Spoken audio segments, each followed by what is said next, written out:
Já estamos de volta com o Tá na Hora Espírito Santo e agora a história do professor de 37 anos que foi preso suspeito de abusar sexualmente de duas alunas de 8 anos dentro de uma escola particular em Vila Velha. E detalhe, hein?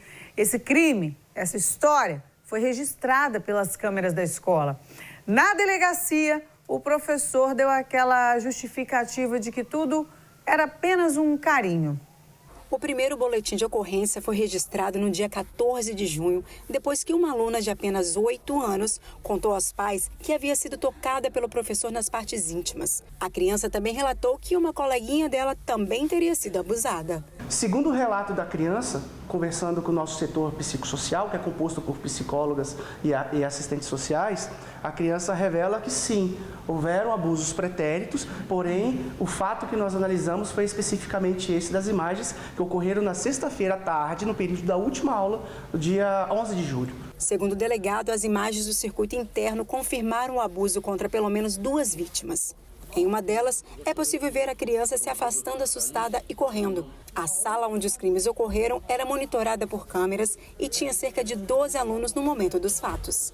Dá para perceber que ele tentou posicionar a cadeira de uma forma que alcançasse o ponto cego da câmera, né? Tanto que a imagem que pega ele é visto no canto inferior direito, mas a gente consegue perceber ele sentado numa cadeira e as mãos dele, né, por meio das mãos que ele se utilizava para abusar das crianças. O suspeito foi preso na manhã dessa quarta-feira dentro da própria escola e foi levado para a Delegacia de Proteção à Criança e ao Adolescente. Em depoimento, ele admitiu que tocava as meninas, mas alegou que era uma forma de carinho. Elas estavam num momento ali de descontração, porque era o último dia de aula antes das férias, estavam inclusive fantasiadas, né?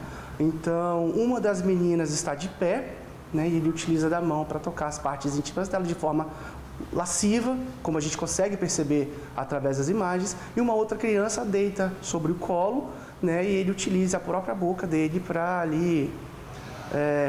enfim, não é uma conduta de um professor. Assim, por mais que durante o interrogatório ele revele que era um ato de carinho, que ele não via maldade naquilo, penso eu que para a maioria das pessoas não é uma conduta de um professor ficar levando a própria boca em certas partes do corpo das crianças, boca, mão, o que quer que seja. Segundo o advogado da família da vítima, com medo, no início a menina não contou sobre os abusos à mãe. Foi para a avó que ela revelou o que havia acontecido. Como advogado da família, eu vou atuar firmemente ao lado da Polícia Civil, do Ministério Público, para que ele seja indiciado, denunciado, processado e condenado por essas atrocidades que ele cometeu com a criança. A vítima contou que o abuso já havia acontecido outras vezes, mas que sentiu medo de contar. Para a delegada Thaís Cruz, isso mostra o quanto é essencial criar um ambiente de confiança onde a criança se sinta segura para falar.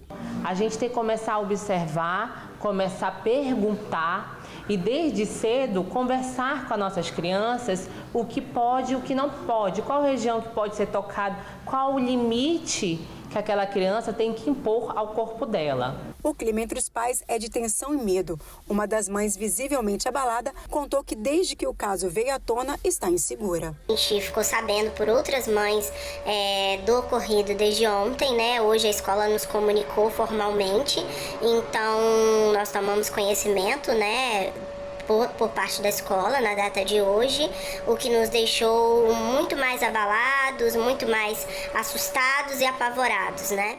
Antigamente, os abusadores queriam fazer carinhos como esse parecerem normais. Isso nunca foi normal e que bom que hoje em dia existem câmeras para comprovar o tamanho desse absurdo, né? O tamanho dessa... Eu não sei nem o que dizer como mãe, né, diante de uma história dessa, né? Saber que seu filho de 8 anos, sua filha de 8 anos, está fazendo aula de música com o professor e que ele está se aproveitando dessa autoridade para tocar a criança, para, enfim, constranger a criança. Que bom que essa criança conseguiu pedir ajuda, né? Se abriu com a avó, como disse a nossa reportagem, e que a polícia tomou providências, né? E que esse professor continue preso e que as nossas crianças continuem seguras, pelo amor de Deus, né, minha gente?